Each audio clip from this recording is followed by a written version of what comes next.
forward to AC37. There's been a slight change compared to when we last left off in New Zealand for AC36.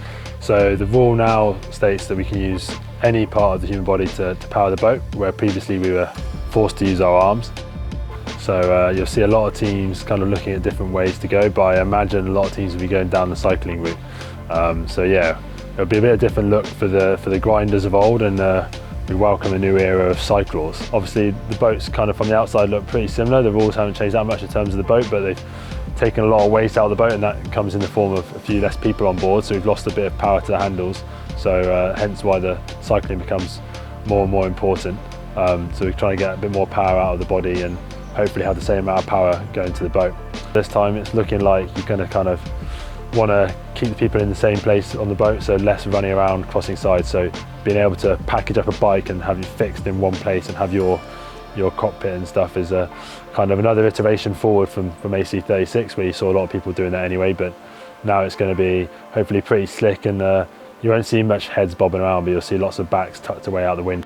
The biggest difference obviously is teaching your body to use its legs. So we got to a pretty high standard with our arms and trained pretty hard for that for the best part of kind of 6-7 years for the last cup after 2 cycles. So it's a bit of a shock to the system having to teach your body to pump oxygen to the legs instead, so that's taken a bit of time. And then just the amount of time it takes to train. Like you can go out for 6-hour rides on a bike, whereas as grinding before with your slightly smaller muscle group, you kind of get pretty fatigued pretty quick. So the training volume, the amount of time you have to spend training definitely goes up.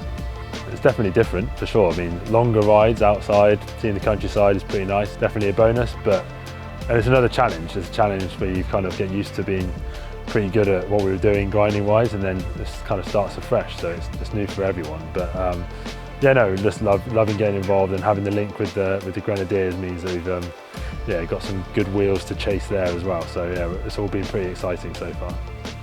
It's going to be a big unveiling when we get to Barcelona and the race boats are launched, to see how everyone's packaged up their new Cyclors, I guess.